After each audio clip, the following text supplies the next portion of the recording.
Prepare-se para uma viagem que ninguém mais ousaria fazer. Até o Sol. Acima da camada protetora da nossa atmosfera, você ficaria exposto ao impacto total da radiação letal do Sol. O ultravioleta queimaria sua pele em segundos.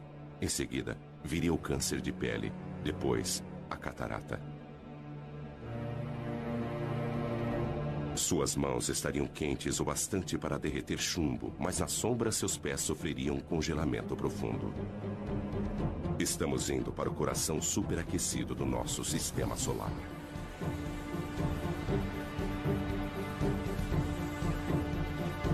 Aqui, forças invisíveis dão origem a arcos de fogo tão grandes que engoliriam a Terra.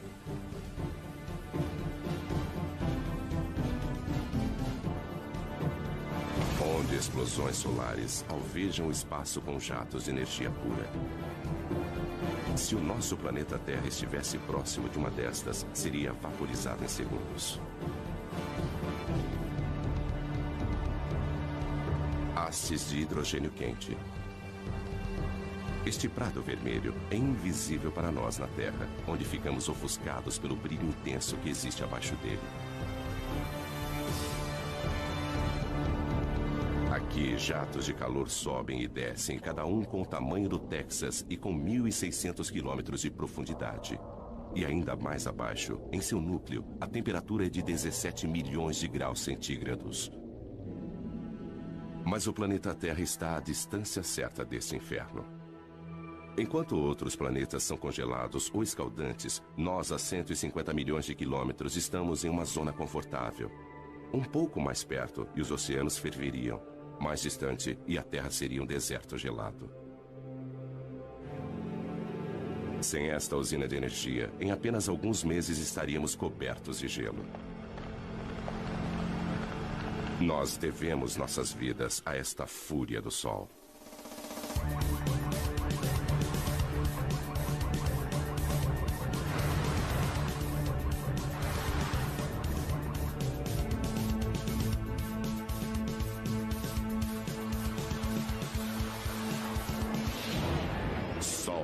Indomável. O Sol sustenta a vida na Terra. Seu calor dirige nosso clima, evaporando a água dos oceanos e movimentando-a através dos continentes. A chuva e a neve tornam os terrenos adequados para a vida. Mas o nosso Sol não é apenas calor, também é luz. O milagre das plantas é sua habilidade em usar a luz do Sol para crescer. E após crescerem, criam um outro milagre. Através da fotossíntese, as plantas convertem a água e dióxido de carbono em carboidratos, liberando oxigênio. Como as plantas, os animais também aproveitam a energia do Sol. O calor do corpo de todos os animais já foi luz solar. Sem este calor, criaturas como o crocodilo não teriam energia para digerir seus alimentos. Uma câmera de mapeamento térmico mostra as áreas quentes, as protuberâncias nas costas do crocodilo que desenvolveram-se para captar o calor do Sol. Eles absorvem o calor através da pele, que o transporta para a corrente sanguínea. Os alimentos apodreceriam no estômago frio de um crocodilo. Nós também gostamos de nos deitar ao sol. E quando fazemos isso, obtemos mais do que apenas um bronzeado. Nossa pele começa a produzir ingredientes para as vitaminas que precisamos para sobreviver, usando reações químicas que são desencadeadas pela energia da luz do Sol. Nós devemos nossas vidas a esta imensa usina de força natural. Ela utiliza como combustível o elemento mais simples do universo, hidrogênio, o gás mais leve que o ar, que antigamente era usado para sustentar o voo das aeronaves. 1937, 70 toneladas de hidrogênio impulsionam o Heidelberg sobre Nova Jersey. Mas ocorre uma faísca.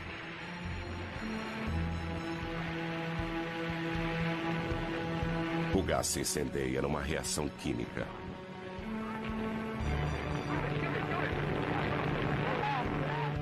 Mas o mesmo hidrogênio, através da fusão de uma reação nuclear como a do Sol, arrasaria Nova York.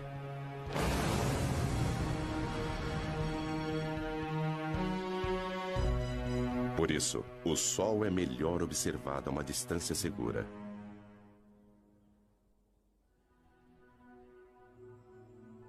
Lago Big Bear Mountain, onde o ar frio e tranquilo não é afetado pelas ondas de calor. O telescópio do observatório Big Bear pode filtrar o brilho do Sol. Ele focaliza apenas uma frequência específica de cor. E um novo Sol é revelado.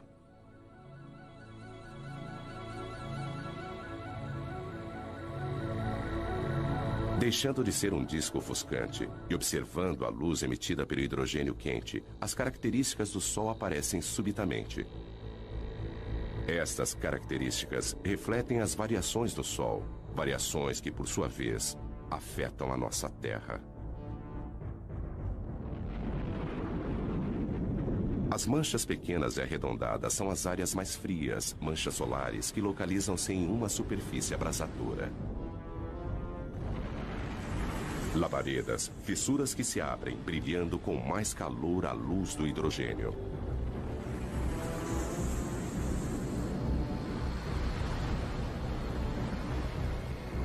Estas manchas são algumas das áreas mais claras.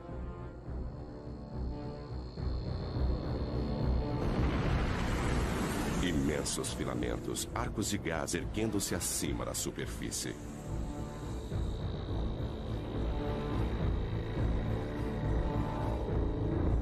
Vistos de frente, eles são as linhas escuras que serpenteiam sobre a superfície do Sol.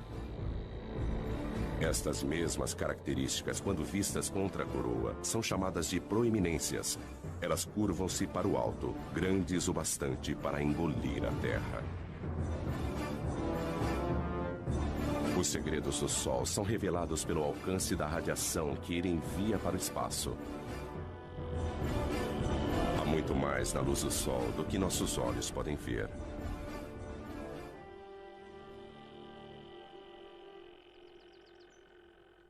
Graças à internet, ninguém precisa visitar um observatório para estudar o Sol. O professor e escritor Ken Lang trabalha na própria casa em Boston.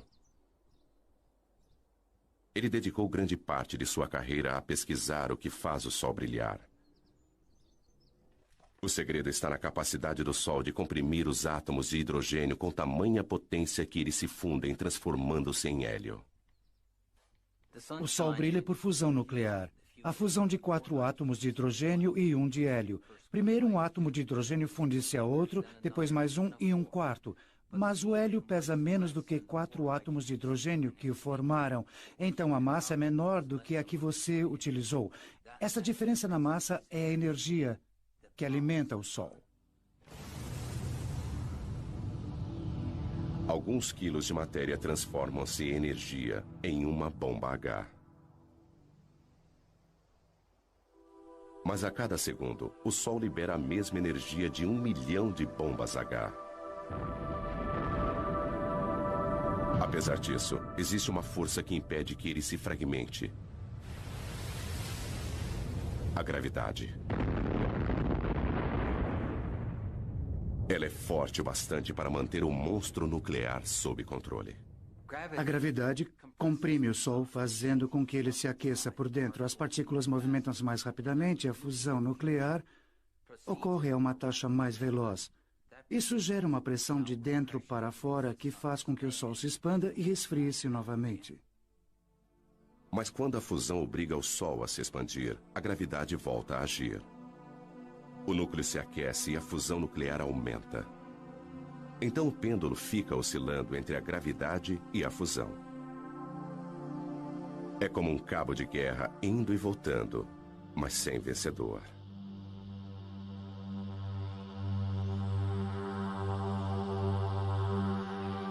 Tudo começou há 5 bilhões de anos, quando a gravidade agrupou uma nuvem de poeira cósmica. No núcleo, tornando-se mais denso e mais quente, o gás e a poeira fundiram-se. Cometas disparavam na direção do Sol recém-nascido. Hoje, o telescópio espacial Hubble observa o mesmo processo acontecendo em todo o céu.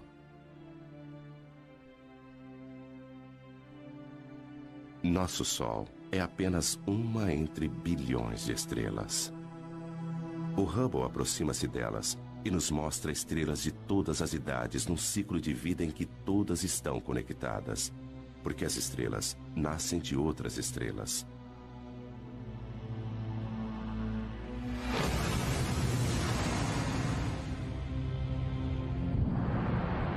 Uma enorme estrela explode e enche o espaço com seus fragmentos.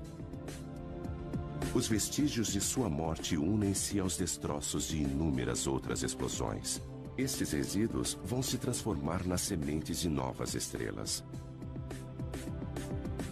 A nebulosa da Águia, o caldeirão da criação. Nuvens imensas de estrelas mortas há muito tempo. No seu interior, estrelas, planetas, talvez até mesmo vida. Tudo isso esperando pela iminência do nascimento. Mas no gás e na poeira que formam a nebulosa de Orion, a gravidade já reuniu os destroços e deflagrou o fogo celeste. Novas estrelas com bilhões de anos para brilhar. Da história estelar universal, agora voltamos ao nosso Sol. O que se vê no Sol depende de como ele é observado. Além das cores visíveis, existem os raios-x invisíveis, raios ultravioleta, raios infravermelhos e ondas de rádio. As partes mais interessantes do Sol estão em comprimentos de ondas visíveis. Elas fornecem uma nova perspectiva. Da mesma forma que a sintonia de uma TV, cada novo comprimento de onda fornece uma nova imagem, uma vez que a maior parte desta radiação invisível é absorvida pela atmosfera. Nós lançamos satélites. 5, 4, 3, 2... Cabo Canaveral, dezembro, 1995. Espaçonave Atlas. O satélite Sorro paira no espaço em um ponto especial, a 1.600.000 quilômetros, onde a força gravitacional da Terra é tão forte quanto a do Sol. Este observador do Sol, alimentado pela energia solar, encontra-se equilibrado entre os dois. NASA, Centro Espacial Goddard. Os cientistas aqui estudam as imagens que o Sorro enviou para a Terra durante vários anos. Mas em 1998, o controle da missão perdeu estas imagens quando o Sorro girou em relação ao Sol e sua energia falhou. Tudo o que eles podiam fazer era aguardar e esperar que a espaçonave voltasse à posição de frente para o Sol. Lentamente, isso aconteceu. Imagens da galeria do Sorro. Se os nossos olhos pudessem ver a radiação ultravioleta, então a aparência do Sol seria mais ou menos esta.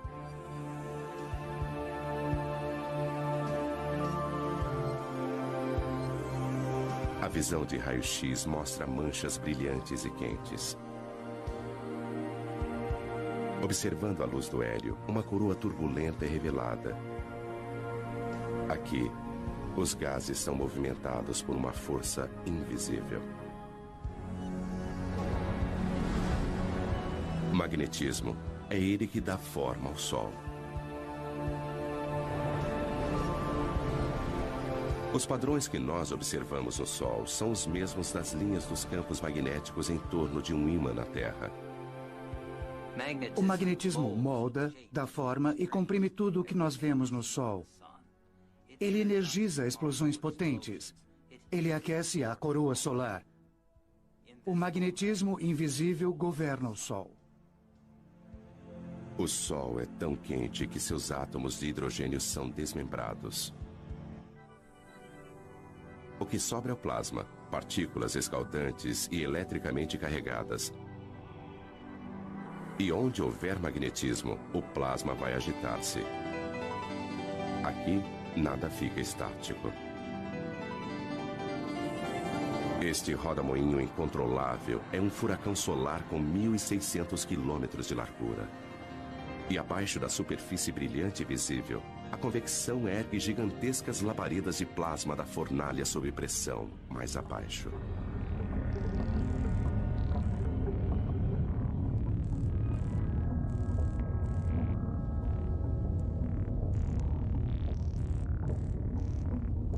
A Ainda mais fundo, o plasma abrasador, prisioneiro do campo magnético, serpenteia em rios de fogo.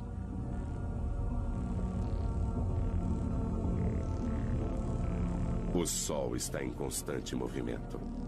Os mapas mostram que o plasma movimenta-se em velocidades diferentes nas diversas camadas. O vermelho é mais rápido, o azul é mais lento. As partículas elétricas giram em redemoinho dentro do Sol.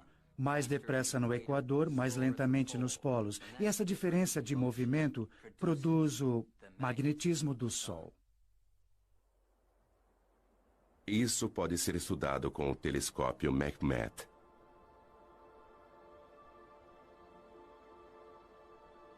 O coração deste observatório é um buraco na montanha, com um espelho no topo.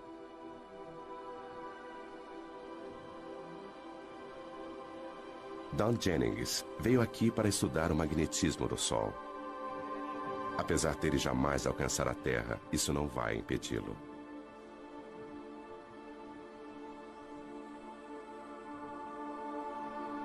O tubo em que este telescópio foi construído precisa manter uma temperatura muito constante.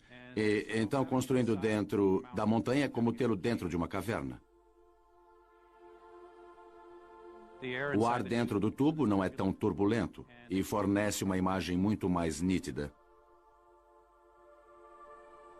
Ele tem um espelho no alto que capta os raios de sol e os envia a 90 metros de profundidade pela lateral da montanha até outro espelho que recebe o raio e o focaliza, formando uma imagem exatamente onde nós temos nossos instrumentos preparados.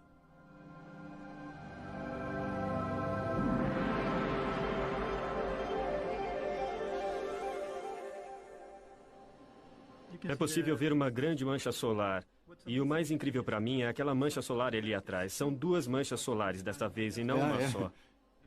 E como estamos planejando mapeá-las? Alinhe a fenda ali e deslize para... Don e Pedro Sada são mapeadores de campos magnéticos. É um trabalho duro. A paisagem e as manchas solares mudam constantemente. Manchas solares são áreas em que o campo magnético é muito forte e a atividade na superfície solar é muito intensa. E nós queremos estudar a estrutura dos campos magnéticos na região das manchas solares e também observar como elas mudam de hora em hora, de um dia para o outro. Para estudar o objeto mais quente do nosso sistema solar, eles precisam ir para o outro extremo de temperatura.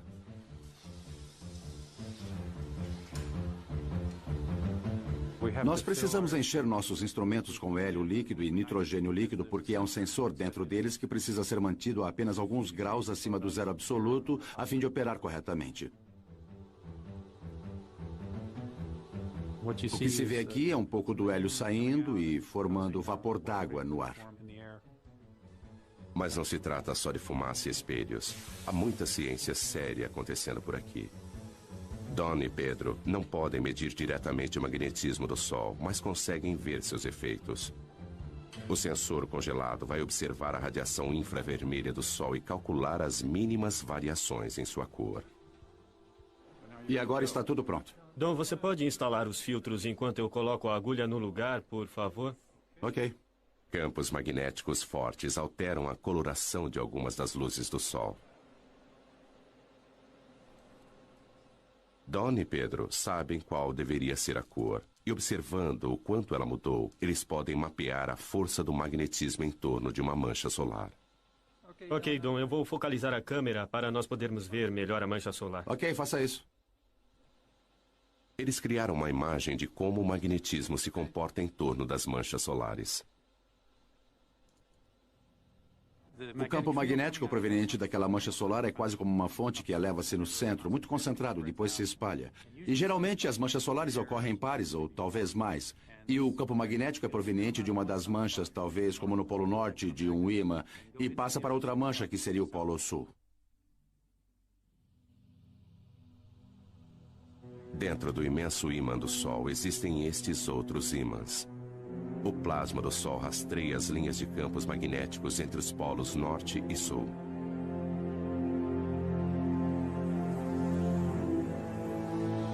Quando o Sol fica mais ativo, o magnetismo é mais complexo. Então, a superfície é transformada em um tapete de agitação magnética. É isso que acarreta o surgimento de mais manchas solares. As manchas solares parecem escuras porque são mais frias do que o resto do Sol. As manchas formam-se onde o magnetismo é mais forte. O campo de força invisível desvia o calor em ascensão daquelas partes da superfície, tornando-as mais frias.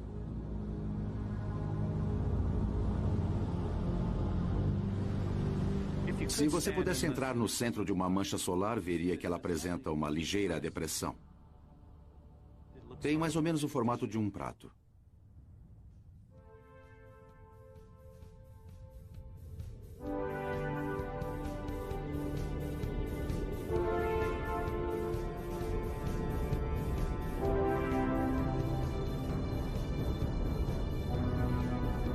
As linhas do campo magnético do Sol estendem-se para o espaço.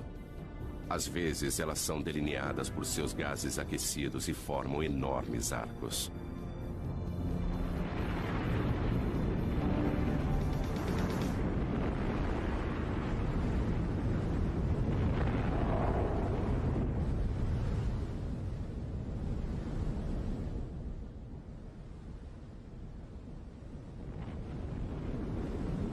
Estas são as proeminências.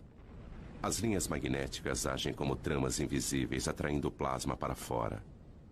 Elas podem pairar sobre o Sol durante semanas. Se você pudesse se aproximar de uma proeminência, veria milhares de quilômetros, talvez um arco grande assim, com materiais flutuando ao longo do campo magnético. Não se vê o campo magnético, só se vê o material brilhante. Arcos de gás que poderiam ir da Terra até a Lua. As linhas de campos magnéticos, quando formam uma proeminência, seguem um padrão de forma igual ao que vemos em torno de um ímã, e é o mesmo padrão. Frequentemente, elas começam como pequenos arcos e depois aumentam. E durante um período de tempo, elas podem se desconectar, e o material então passa a flutuar no espaço.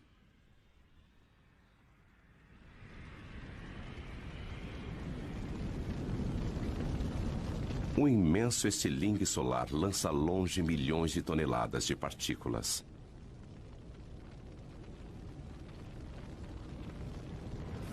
Pode até parecer lento, mas este plasma está a uma velocidade tamanha que poderia cruzar os Estados Unidos em menos de 1 minuto.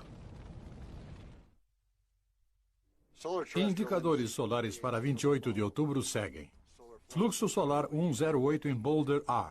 Indicador 10. Repetindo, fluxo solar 108. Boulder, Colorado. Este é o Centro Nacional Atmosférico e Espacial. No Centro de Operações Atmosféricas do NOAA, nós monitoramos 24 horas por dia e 7 dias por semana. O indicador Boulder K0 100 horas UT em 29 de outubro era 3. Repito, Hoje, 3. Courtney Williamson é o meteorologista do centro. Outras pessoas pesquisam e mapeiam as atividades do Sol.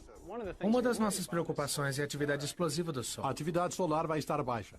Estas áreas mais claras são áreas de campos magnéticos muito fortes, e às vezes estes campos magnéticos tornam-se muito carregados. Quando isso acontece, eles precisam liberar energia, e fazem isso na forma de uma explosão solar.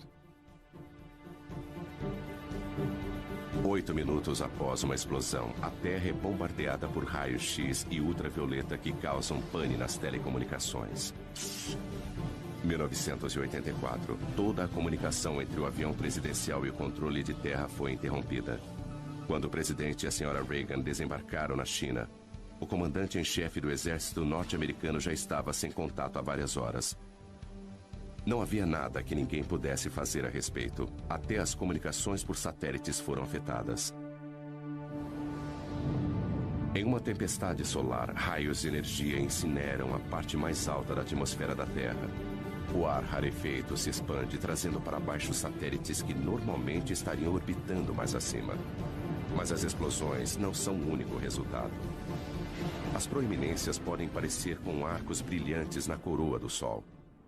Mas quando vistas de frente, elas aparecem como faixas escuras e finas. E recebe um nome diferente: filamentos. As faixas escuras são os filamentos. Eles localizam-se na parte mais alta da atmosfera solar e às vezes são lançados pelo Sol. Quando isso acontece, eles seguem um vento solar e propagam-se na direção da Terra. O vento solar é um jato de partículas carregadas emitidas pelo Sol.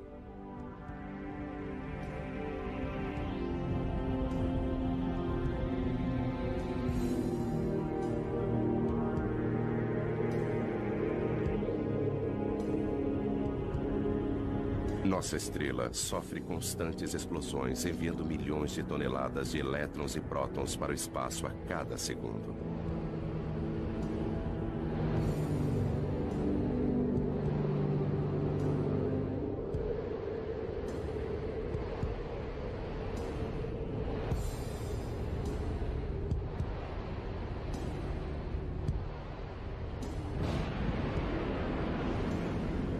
Nossa primeira pista para a existência desse vento surgiu há algumas décadas com os cometas. 1986, cometa Halley. Atingidos pelo calor do Sol, seu gelo e poeira cósmica evaporam. 10 anos depois, o cometa Hale-Bopp, visto com duas caudas. Uma delas, um rastro amarelado de poeira e detritos que cobrem a trajetória do cometa. A outra cauda é de um azul elétrico.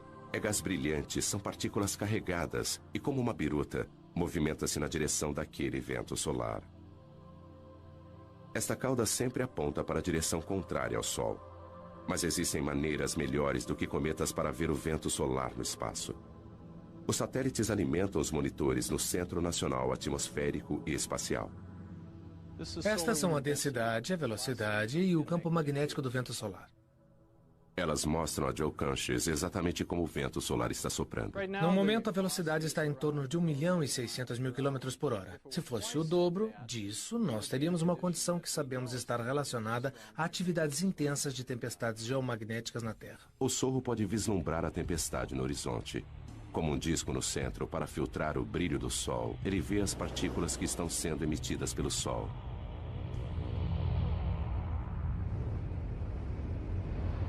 Elas atingem o sensor da câmera e faiscam.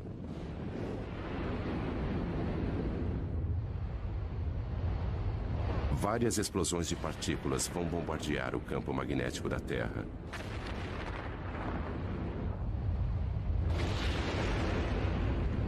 Isso tem um preço, às vezes com consequências devastadoras para o planeta. Esta imagem computadorizada mostra o campo magnético da Terra sendo bombardeado em 1997 por gigantescas rajadas de vento.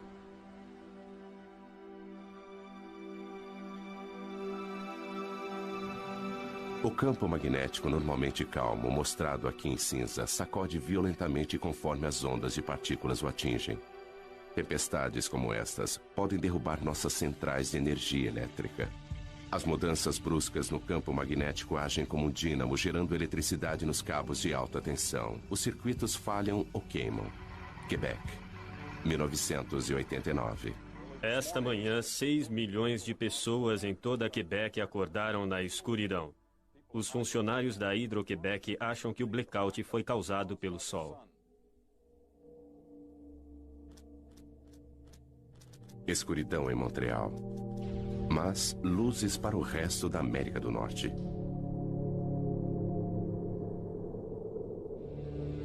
As partículas que derrubaram energia em Quebec alcançaram a Terra e produziram a aurora boreal e austral.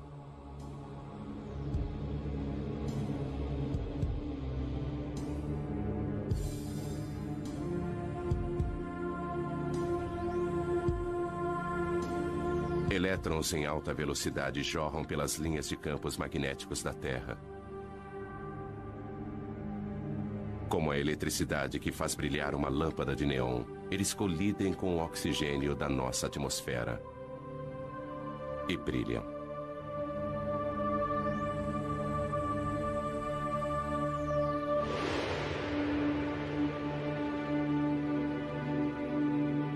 A quantidade de energia liberada pelo Sol é fenomenal. Se nós pudéssemos, de alguma forma, armazenar toda a energia que atinge a Terra em um único dia, ela seria suficiente para suprir a necessidade de energia do mundo inteiro durante 30 anos. Se pudéssemos aproveitar essa energia. Quando se trata de energia solar, Dave Reeves sabe que é preciso pensar grande. Barstow, Califórnia. Bem, estamos na maior usina de energia solar do mundo.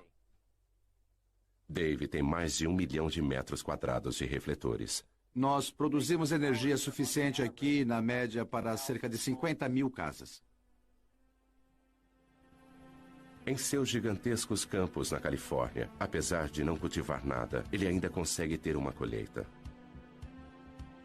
Estamos recolhendo a energia do Sol, concentrando-a com esses refletores em forma de parabólica para um tubo central, onde temos um fluido que aquece e depois transporta esta energia em forma de calor para conversores de calor que a transformam em vapor.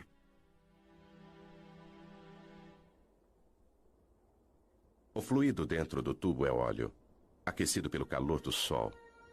Mais quente do que chumbo derretido, cada metro quadrado de refletores capta energia suficiente para alimentar 5 aparelhos de TV.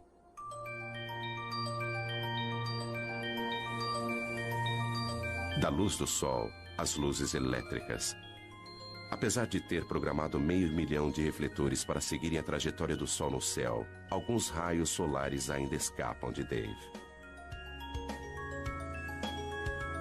Nós contamos cerca de 30 dias nublados por ano, além de dias que são parcialmente nublados. Mas isso ainda nos deixa uma grande maioria de dias claros e ensolarados.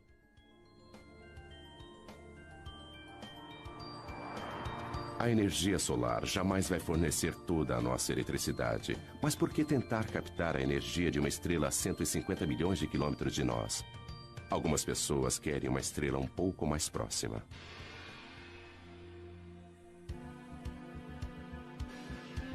General Atomics, San Diego. Bem-vindos à fábrica de estrelas. É aqui que eles se atrevem a fundir átomos.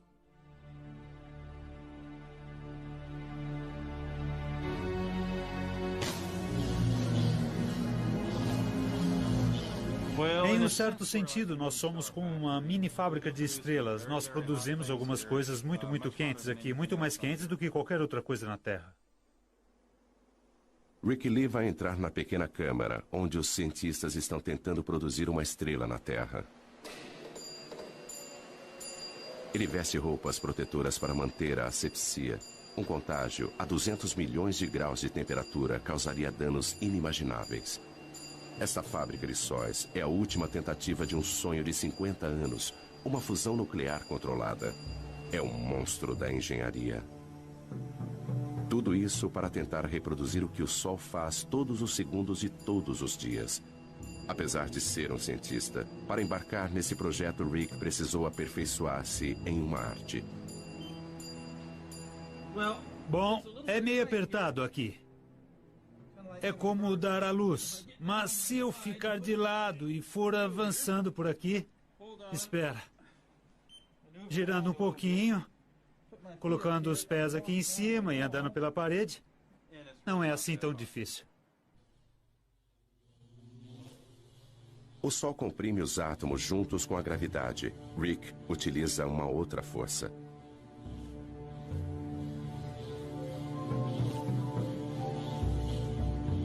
Usaremos campos magnéticos muito fortes para comprimir estas partículas. Tempo suficiente para se fundirem. Até podemos pensar nisso como uma garrafa magnética.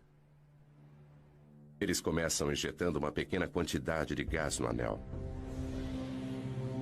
Eles usam eletricidade para separar seus elétrons e transformá-los em plasma carregado eletricamente. Então ele pode ser movimentado através do magnetismo. Vai encher quase até aqui. E depois nós vamos ligar os eletroímãs lá fora que vão produzir campos magnéticos para comprimir o plasma quente até esse tamanho, onde a parte mais quente, a parte mais densa, ficará assim do tamanho da minha cabeça. Mas apreender o plasma com magnetismo já foi comparado a segurar gelatina com elásticos. Atualmente, eles só conseguem manter a fusão por alguns segundos. É incrivelmente sedutor criar um Sol na Terra, porque o combustível, hidrogênio pesado, é barato. É uma variedade de hidrogênio que ocorre naturalmente na água do mar. Controlando a fusão, esta seria uma fonte barata de energia para as gerações futuras. Eclipse no Caribe. Uma coincidência cósmica. A Lua está com o tamanho e a distância perfeitas para encobrir o disco brilhante do Sol. Somente quando o Sol estiver completamente eclipsado é que será seguro retirar esses óculos especiais. Então, será possível observar a camada externa e secreta do Sol, a coroa. Apesar de estar 3/4 encoberto, ainda é dia claro.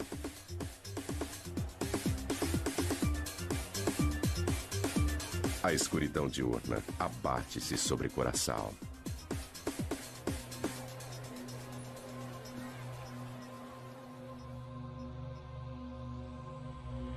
A lua devora as últimas porções do sol.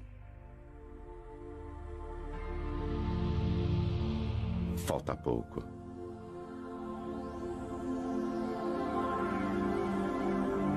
Agora, com o brilho encoberto, a coroa, a camada externa branca e brilhante do sol, está visível.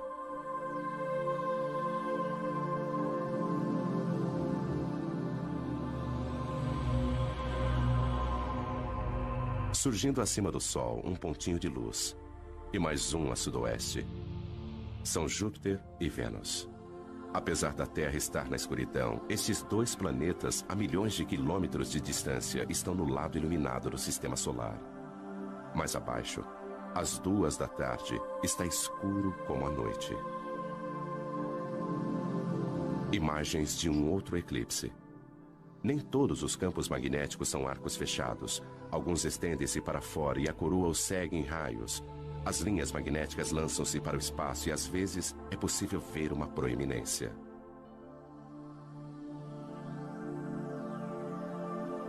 Do lado direito, uma coluna de gás aparece além da borda da Lua. Uma espiral rosada vista a olho nu apenas durante o eclipse.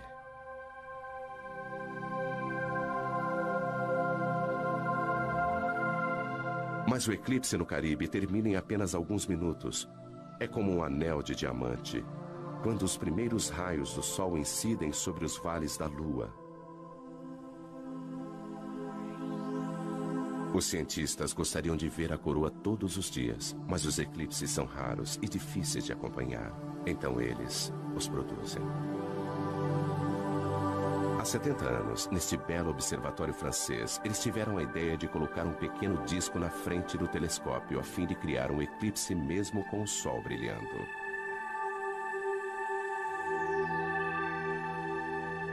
Eles observam o que acontece em torno da coroa do Sol. Durante 2 semanas, as proeminências aparecem e somem, e a expulsão de partículas enche a coroa e aumenta o vento solar. Isso dá ao Sol um halo avermelhado. Fora da nossa atmosfera, o satélite Sorro consegue uma imagem ainda mais clara. Combinando isso com uma imagem do Sol, nós podemos ver como a atividade na superfície lança partículas na coroa.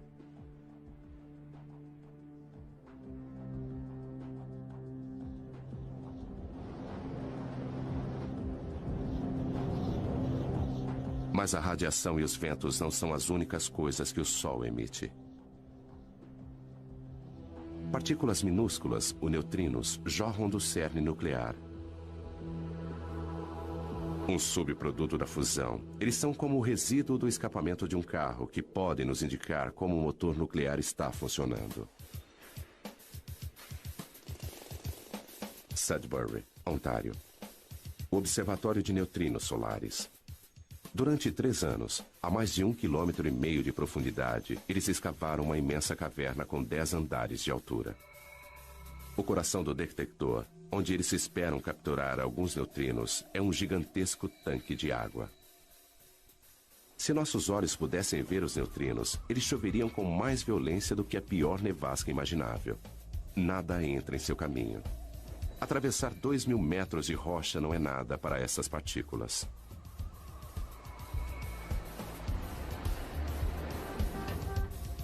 Esta experiência requer o equivalente a 300 milhões de dólares em água pesada. Eles não podem comprá-la, então pediram emprestado. Lá se vão mais de 6 milhões de dólares pelo ralo. Eles usam a água pesada porque ela produz um pequeno flash quando é atingida por um neutrino. E este flash é o que eles estão buscando. Fusões nucleares diferentes produzem tipos diferentes de neutrinos. O tipo de neutrino e sua quantidade são fortes indicadores do tipo de reação que está acontecendo. Nenhum outro experimento pode nos contar tanto.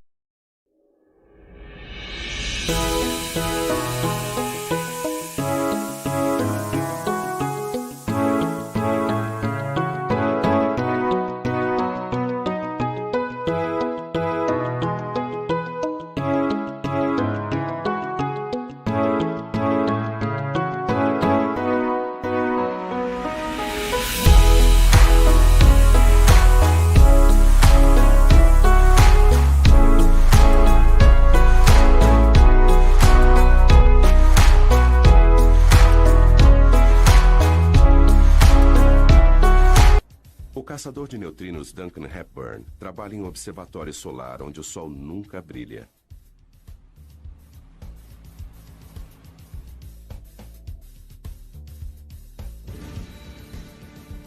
Mas além de desvendar os segredos do núcleo do Sol, este experimento também vai nos contar a respeito dos próprios neutrinos. Com este conhecimento, estaremos no caminho para saber o destino final do cosmos. O observatório de neutrinos precisa ser um lugar extremamente limpo. Tudo no mundo é radioativo, em certo grau, em níveis baixos. E a nossa defesa é manter o lugar extremamente limpo para que não caia nenhuma poeira no detector. Este laboratório subterrâneo é mais limpo do que uma sala de cirurgia. Duncan precisa se higienizar. Todo mundo que entra toma um banho. O mecanismo básico para detectar um neutrino ele vem do Sol, através de nossa Terra, para dentro da água pesada. Água pesada, mas os átomos de hidrogênio desta água têm um nêutron extra. Esse nêutron é o alvo. Quando é atingido por um neutrino, uma partícula de alta velocidade é liberada. Pense nisso como um jogo de bilhar e de repente nós veríamos uma bola correndo muito rápido. Ele produz um cone de luz azul. Portanto, em torno do tanque de água pesada, colocamos 10.000 sensores de luz que estão sintonizados para captar esta luz azul e contar sua incidência.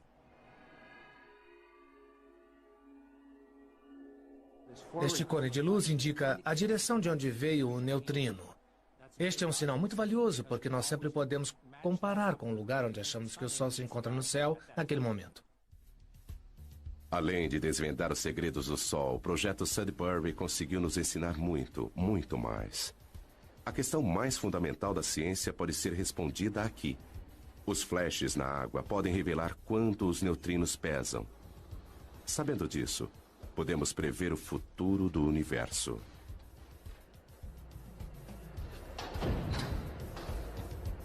Existem mais neutrinos do que qualquer outro tipo de partícula no universo. Se eles possuírem uma massa, mesmo que minúscula, isso pode influenciar a atual expansão que está acontecendo desde o Big Bang e talvez até gerar um Big Crunch há bilhões de anos no futuro. Mas qualquer que seja o fim do universo, a morte da nossa estrela acontecerá bem antes.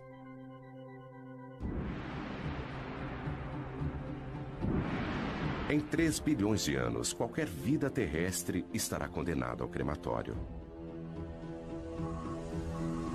O Sol perderá seu equilíbrio e o pêndulo vai se alternar entre a fusão e a gravidade. O hidrogênio remanescente vai aflorar e explodir para fora, enquanto o núcleo de hélio vai brilhar muito mais do que o hidrogênio jamais brilhou.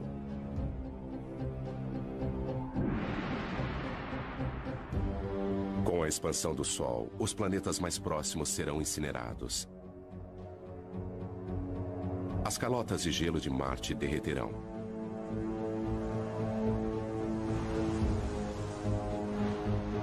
O Sol, maior, mas não tão pesado, perderá sua atração sobre os planetas e eles se afastarão.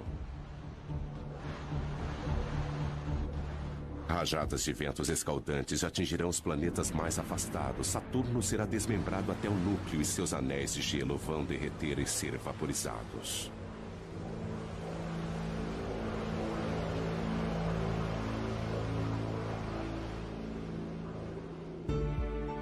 Antigo gigante, Júpiter agora parece modesto, encoberto por sua lua Europa, cuja calota de gelo derreteu e transformou-se em oceanos. O sistema solar está irreconhecível. O Sol consome a si mesmo agora, tornando-se uma anã branca, alimentando-se das cinzas elementares das fusões anteriores. Em sua fase final, ele lança imensos jatos de poeira cósmica e os resíduos de sua morte alcançam muito além de seus antigos planetas. A ampulheta esgotou-se para o sistema solar. O Sol, que nutria e proporcionava vida para seus filhos, agora os devora. Ele lança suas cinzas ao vento cósmico para que sejam reunidas em nuvens e depois formar novas estrelas, novos planetas e talvez nova vida.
e formam um...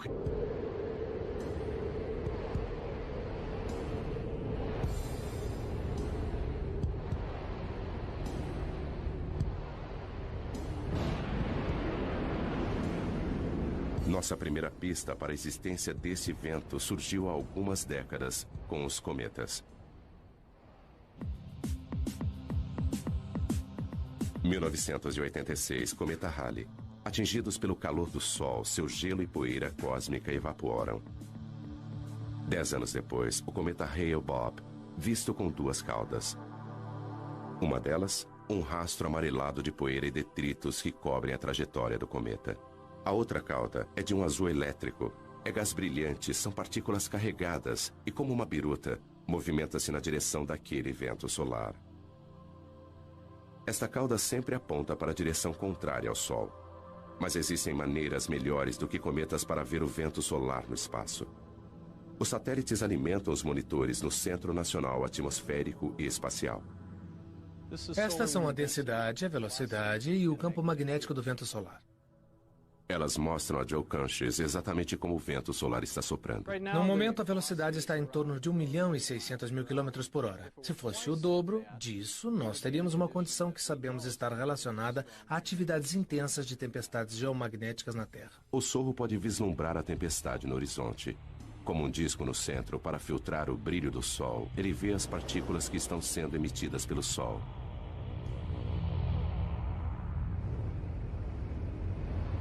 Elas atingem o sensor da câmera e faiscam.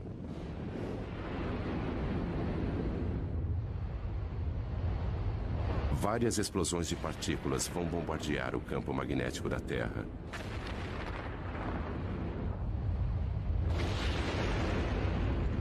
Isso tem um preço, às vezes com consequências devastadoras para o planeta.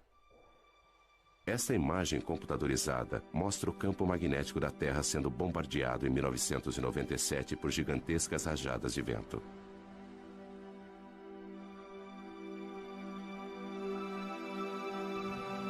O campo magnético normalmente calmo, mostrado aqui em cinza, sacode violentamente conforme as ondas de partículas o atingem. Tempestades como estas podem derrubar nossas centrais de energia elétrica. As mudanças bruscas no campo magnético agem como um dínamo, gerando eletricidade nos cabos de alta tensão. Os circuitos falham ou queimam. Quebec, 1989. Esta manhã, 6 milhões de pessoas em toda Quebec acordaram na escuridão. Os funcionários da Hydro-Québec acham que o blackout foi causado pelo Sol.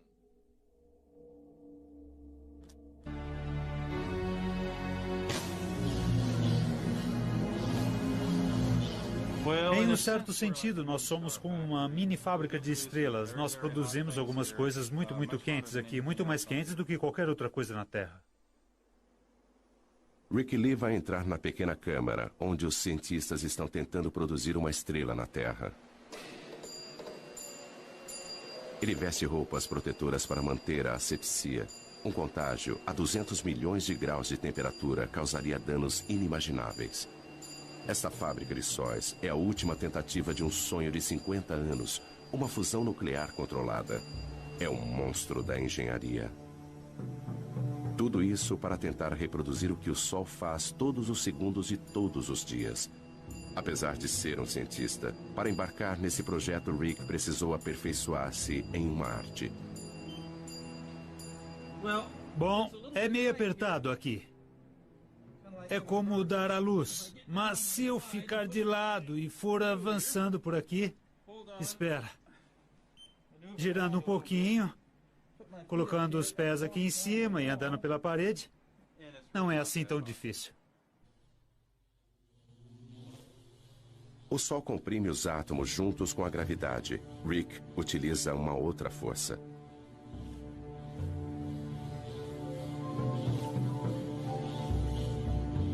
Usaremos campos magnéticos muito fortes para comprimir estas partículas. Tempo suficiente para se fundirem. Até podemos pensar nisso como uma garrafa magnética. Eles começam injetando uma pequena quantidade de gás no anel. Eles usam eletricidade para separar seus elétrons e transformá-los em plasma carregado eletricamente. Então ele pode ser movimentado através do magnetismo. Vai encher quase até aqui. E depois nós vamos ligar os eletroímãs lá fora que vão produzir campos magnéticos para comprimir o plasma quente até esse tamanho, onde a parte mais quente, a parte mais densa, ficará assim do tamanho da minha cabeça. Mas apreender o plasma com magnetismo já foi comparado a segurar gelatina com elásticos. Atualmente, eles só conseguem manter a fusão por alguns segundos. É incrivelmente sedutor criar um sol na Terra, porque o combustível, hidrogênio pesado, é barato. É uma variedade de hidrogênio que ocorre naturalmente na água do mar. Controlando a fusão, esta seria uma fonte barata de energia para as gerações futuras. Eclipse no Caribe. Uma coincidência cósmica. A Lua está com o tamanho e a distância perfeitas para encobrir o disco brilhante do Sol. Somente quando o Sol estiver completamente eclipsado... Mais depressa no Equador, mais lentamente nos polos. E essa diferença de movimento produz o magnetismo do Sol.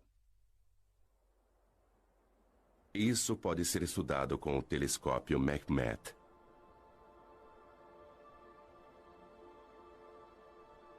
O coração deste observatório é um buraco na montanha, com um espelho no topo.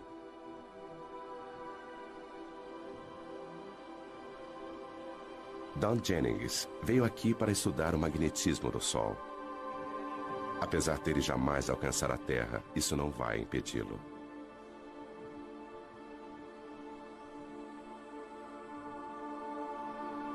O tubo em que este telescópio foi construído precisa manter uma temperatura muito constante. E, então, construindo dentro da montanha é como tê-lo dentro de uma caverna. O ar dentro do tubo não é tão turbulento e fornece uma imagem muito mais nítida. Ele tem um espelho no alto que capta os raios de sol e os envia a 90 metros de profundidade pela lateral da montanha até outro espelho que recebe o raio e o focaliza, formando uma imagem exatamente onde nós temos nossos instrumentos preparados.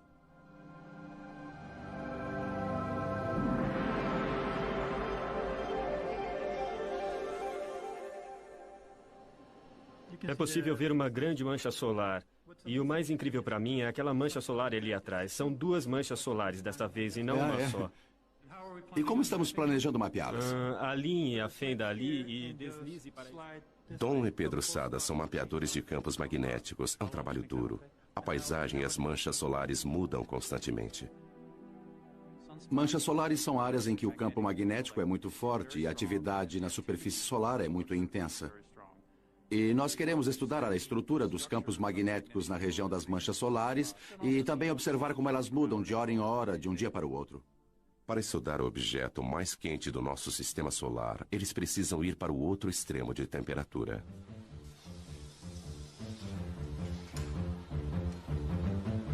Nós precisamos encher nossos instrumentos com hélio líquido e nitrogênio líquido porque há um sensor dentro deles que precisa ser mantido a apenas alguns graus acima do zero absoluto a fim de operar corretamente.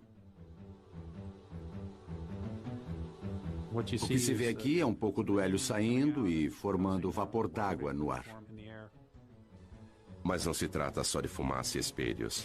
Há muita ciência séria acontecendo por aqui. Don e Pedro não podem medir diretamente o magnetismo do Sol, mas conseguem ver seus efeitos. O sensor congelado vai observar a radiação infravermelha do Sol e calcular as mínimas variações em sua cor. E agora está tudo...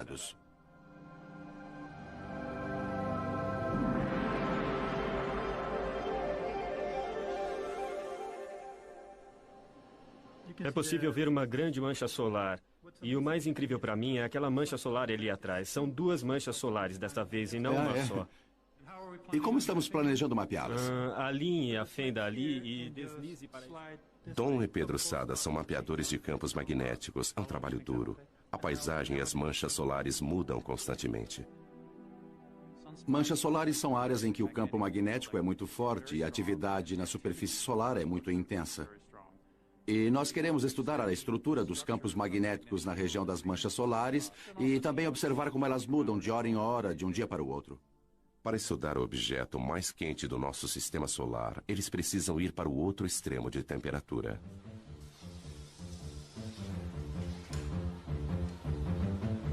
Nós precisamos encher nossos instrumentos com hélio líquido e nitrogênio líquido porque há um sensor dentro deles que precisa ser mantido a apenas alguns graus acima do zero absoluto a fim de operar corretamente. O que se vê aqui é um pouco do hélio saindo e formando vapor d'água no ar. Mas não se trata só de fumaça e espelhos. Há muita ciência séria acontecendo por aqui. Don e Pedro não podem medir diretamente o magnetismo do Sol, mas conseguem ver seus efeitos. O sensor congelado vai observar a radiação infravermelha do Sol e calcular as mínimas variações em sua cor. E agora está tudo pronto. Don, você pode instalar os filtros enquanto eu coloco a agulha no lugar, por favor? Ok. Campos magnéticos fortes alteram a coloração de algumas das luzes do Sol. Don e Pedro sabem qual deveria ser a cor, e observando o quanto ela mudou, eles podem mapear a força do magnetismo em torno de uma mancha solar.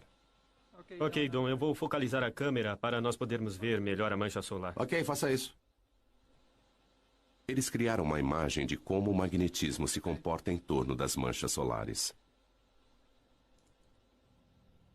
O campo magnético proveniente daquela mancha solar é quase como uma fonte que eleva-se no centro, muito concentrado, depois se espalha. E geralmente as manchas solares ocorrem em pares, ou talvez mais. E o campo magnético é proveniente de uma das manchas, talvez como no Polo Norte, de um ímã, e passa para outra mancha, que seria o Polo Sul. Dentro do imenso ímã do Sol existem estes outros ímãs. O plasma do Sol rastreia as linhas de campos magnéticos entre os polos norte e sul.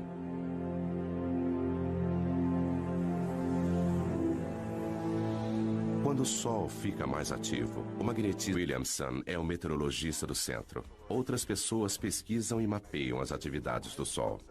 Uma das nossas preocupações é a atividade explosiva do Sol. A atividade solar vai estar baixa. Estas áreas mais claras são áreas de campos magnéticos muito fortes. E às vezes estes campos magnéticos tornam-se muito carregados.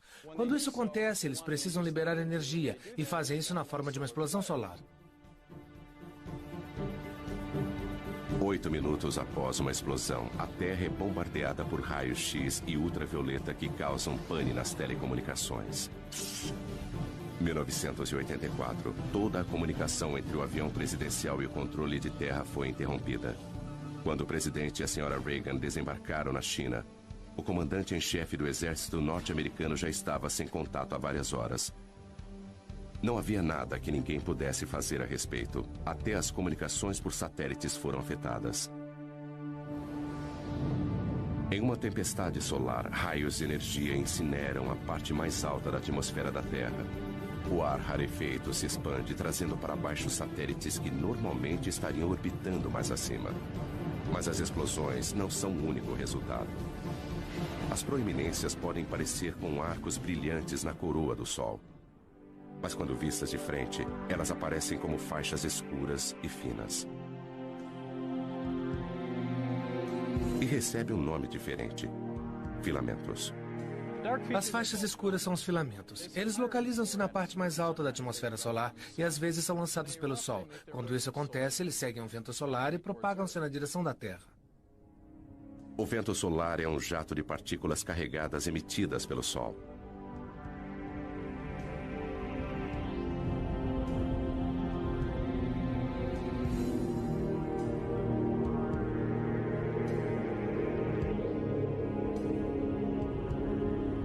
Nossa estrela sofre constantes explosões, enviando milhões de toneladas de elétrons e prótons para o espaço a cada segundo.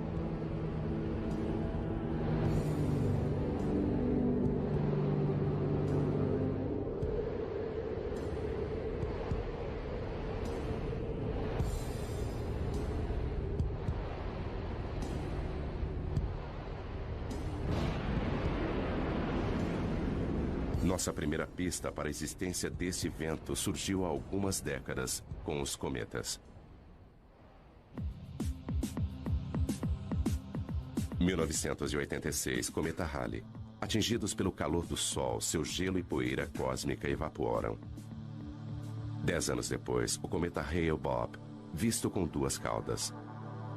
Uma delas, um rastro amarelado de poeira e detritos que cobrem a trajetória do cometa. carregadas.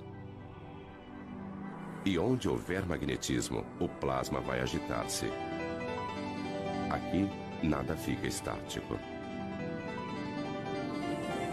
Este roda-moinho incontrolável é um furacão solar com 1.600 quilômetros de largura.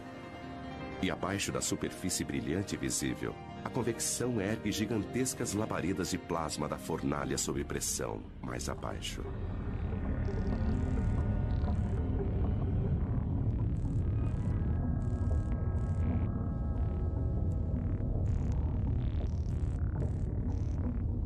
Ainda mais fundo, o plasma abrasador, prisioneiro do campo magnético, serpenteia em rios de fogo.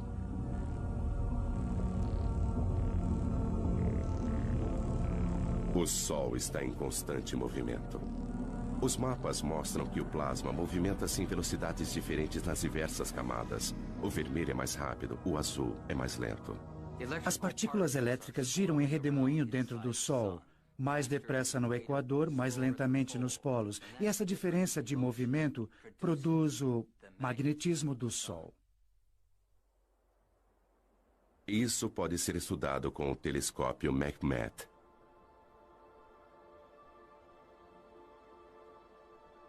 O coração deste observatório é um buraco na montanha, com um espelho no topo.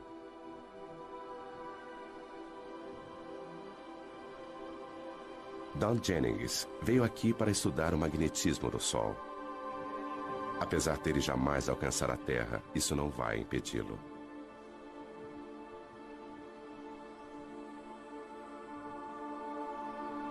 O tubo em que este telescópio foi construído precisa manter uma temperatura muito constante. E, então, construindo dentro da montanha é como tê-lo dentro de uma caverna. O ar dentro do tubo não é tão turbulento e fornece uma imagem muito mais nítida. Ele tem um espelho no alto que capta os raios de sol e os envia a 90 metros de profundidade pela lateral da montanha até outro espelho que recebe o raio e o focaliza, formando uma imagem exatamente onde nós temos nossos instrumentos preparados.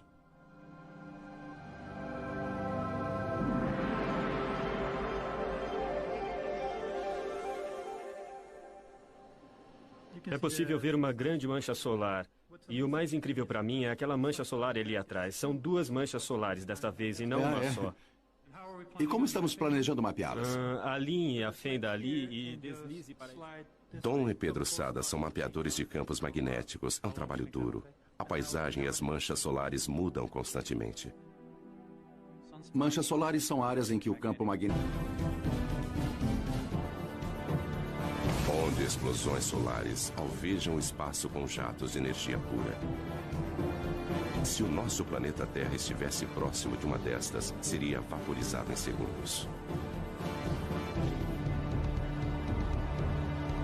Hastes de hidrogênio quente. Este prado vermelho é invisível para nós na Terra, onde ficamos ofuscados pelo brilho intenso que existe abaixo dele. Aqui, jatos de calor sobem e descem, cada um com o tamanho do Texas e com 1.600 quilômetros de profundidade. E ainda mais abaixo, em seu núcleo, a temperatura é de 17 milhões de graus centígrados. Mas o planeta Terra está à distância certa desse inferno. Enquanto outros planetas são congelados ou escaldantes, nós, a 150 milhões de quilômetros, estamos em uma zona confortável. Um pouco mais perto e os oceanos ferveriam. Mais distante e a Terra seria um deserto gelado. Sem esta usina de energia, em apenas alguns meses estaríamos cobertos de gelo. Nós devemos nossas vidas a esta fúria do Sol.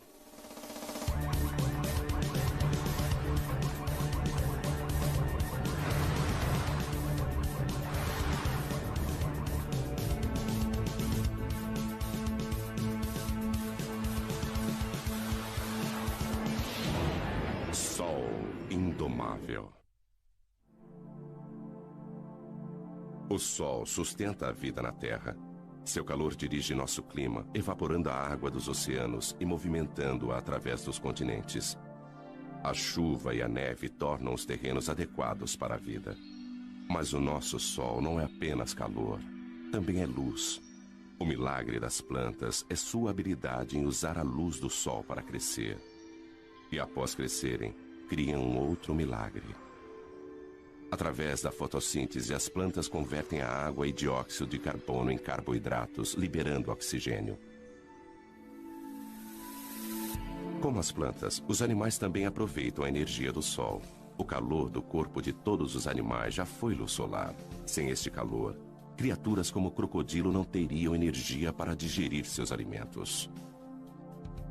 Uma câmera de mapeamento térmico mostra as áreas quentes, as protuberâncias nas costas do crocodilo que desenvolveram-se para captar o calor do sol. Eles absorvem o calor através da pele, que o transporta para a corrente sanguínea. Os alimentos apodreceriam no estômago frio de um crocodilo. Nós também gostamos de nos deitar ao sol. E quando fazemos isso, obtemos mais do que apenas um bronzeado. Nossa pele começa... Don e Pedro sabem qual deveria ser a cor. E observando o quanto ela mudou, eles podem mapear a força do magnetismo em torno de uma mancha solar. Ok, Don, eu vou focalizar a câmera para nós podermos ver melhor a mancha solar. Ok, faça isso. Eles criaram uma imagem de como o magnetismo se comporta em torno das manchas solares. O campo magnético proveniente daquela mancha solar é quase como uma fonte que eleva-se no centro, muito concentrado, depois se espalha. E geralmente as manchas solares ocorrem em pares, ou talvez mais. E o campo magnético é proveniente de uma das manchas, talvez como no Polo Norte, de um ímã, e passa para outra mancha, que seria o Polo Sul. Dentro do imenso ímã do Sol existem estes outros ímãs. O plasma do Sol rastreia as linhas de campos magnéticos entre os polos norte e sul.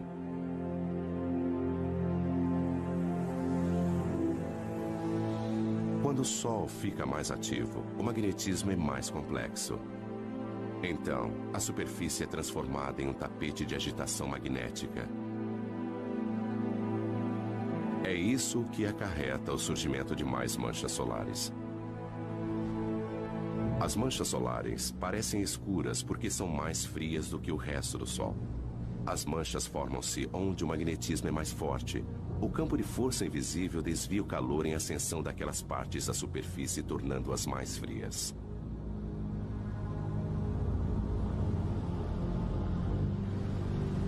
Se você pudesse entrar no centro de uma mancha solar, veria que ela apresenta uma ligeira depressão. Tem mais ou menos o formato de um prato.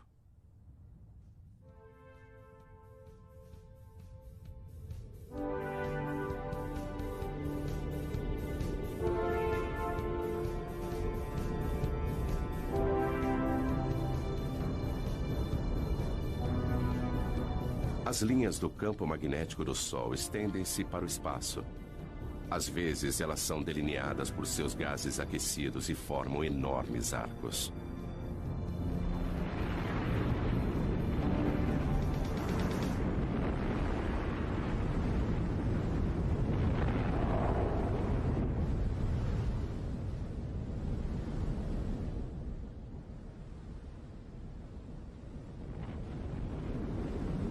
Estas são as proeminências. As linhas magnéticas agem como tramas invisíveis, atraindo o plasma para fora. Elas podem pairar sobre o Sol durante semanas. Se você pudesse se aproximar de uma proeminência, veria milhares de quilômetros, talvez um arco grande assim, com material. Mas o eclipse no Caribe termina em apenas alguns minutos. É como um anel de diamante, quando os primeiros raios do Sol incidem sobre os vales da Lua. Os cientistas gostariam de ver a coroa todos os dias, mas os eclipses são raros e difíceis de acompanhar. Então eles os produzem. Há 70 anos, neste belo observatório francês, eles tiveram a ideia de colocar um pequeno disco na frente do telescópio a fim de criar um eclipse mesmo com o Sol brilhando.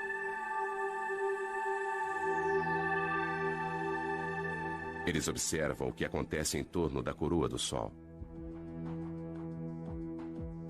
Durante 2 semanas, as proeminências aparecem e somem, e a expulsão de partículas enche a coroa e aumenta o vento solar. Isso dá ao Sol um halo avermelhado. Fora da nossa atmosfera, o satélite Sorro consegue uma imagem ainda mais clara. Combinando isso com uma imagem do Sol, nós podemos ver como a atividade na superfície lança partículas na coroa.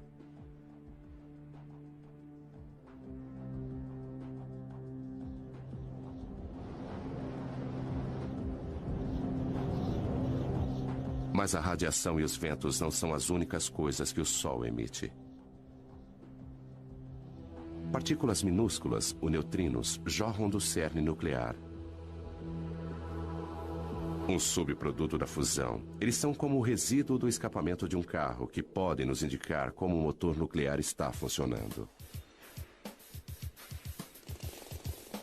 Sudbury, Ontário. O Observatório de Neutrinos Solares. Durante 3 anos, a mais de 1,5 km de profundidade, eles escavaram uma imensa caverna com 10 andares de altura. O coração do detector, onde eles esperam capturar alguns neutrinos, é um gigantesco tanque de água. Se nossos olhos pudessem ver os neutrinos, eles choveriam com mais violência do que a pior nevasca imaginável. Nada entra em seu caminho. Atravessar 2.000 metros de rocha não é nada para essas partículas.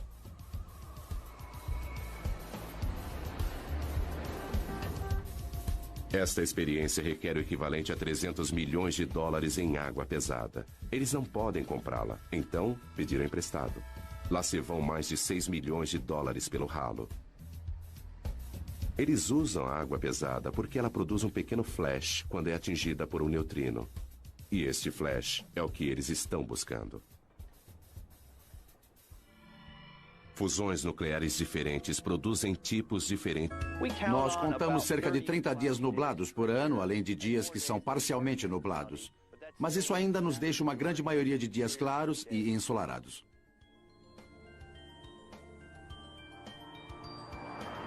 A energia solar jamais vai fornecer toda a nossa eletricidade. Mas por que tentar captar a energia de uma estrela a 150 milhões de quilômetros de nós? Algumas pessoas querem uma estrela um pouco mais próxima.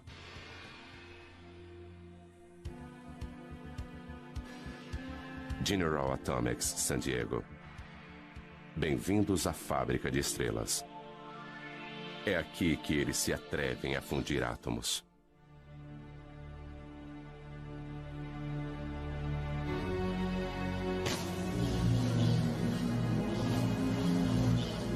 Em um certo sentido, nós somos como uma mini fábrica de estrelas. Nós produzimos algumas coisas muito quentes aqui, muito mais quentes do que qualquer outra coisa na Terra. Rick Lee vai entrar na pequena câmara, onde os cientistas estão tentando produzir uma estrela na Terra. Ele veste roupas protetoras para manter a asepsia. Um contágio a 200 milhões de graus de temperatura causaria danos inimagináveis. Esta fábrica de sóis é a última tentativa de um sonho de 50 anos, uma fusão nuclear controlada. É um monstro da engenharia. Tudo isso para tentar reproduzir o que o Sol faz todos os segundos de todos os dias. Apesar de ser um cientista, para embarcar nesse projeto, Rick precisou aperfeiçoar-se em uma arte. Bom, é meio apertado aqui. É como dar à luz. Mas se eu ficar de lado e for avançando por aqui... Espera. Girando um pouquinho, colocando os pés aqui em cima e andando pela parede. Não é assim tão difícil. O Sol comprime os átomos juntos com a gravidade. Rick utiliza uma outra força.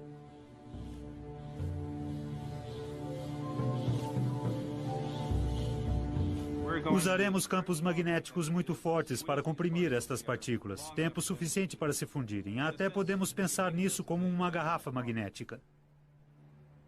Eles começam injetando uma pequena quantidade de gás no anel. Eles usam eletricidade para separar seus elétrons e transformá-los em plasma carregado eletricamente. Então ele pode ser movimentado através do magnetismo. Vai encher quase até aqui. E depois nós vamos ligar os eletroímãs lá fora que vão produzir campos magnéticos para comprimir o plasma quente até esse tamanho, onde a parte mais quente, a parte mais densa, ficará assim do tamanho da minha cabeça.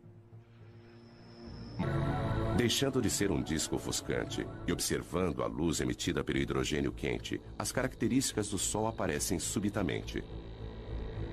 Estas características refletem as variações do Sol, variações que, por sua vez, afetam a nossa Terra. As manchas pequenas e arredondadas são as áreas mais frias, manchas solares que localizam-se em uma superfície abrasadora. Labaredas, fissuras que se abrem, brilhando com mais calor à luz do hidrogênio.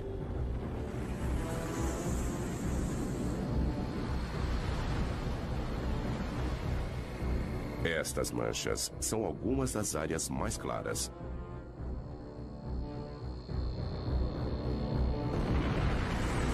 Imensos filamentos, arcos de gás erguendo-se acima da superfície.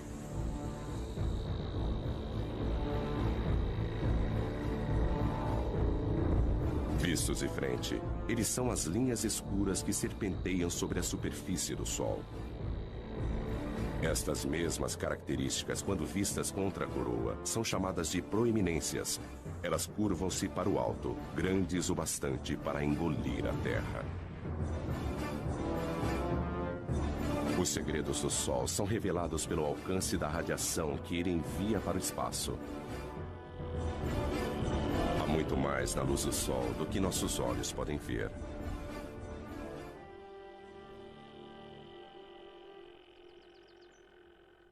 Graças à internet, ninguém precisa visitar um observatório para estudar o Sol. O professor e escritor Ken Lang trabalha na própria casa em Boston.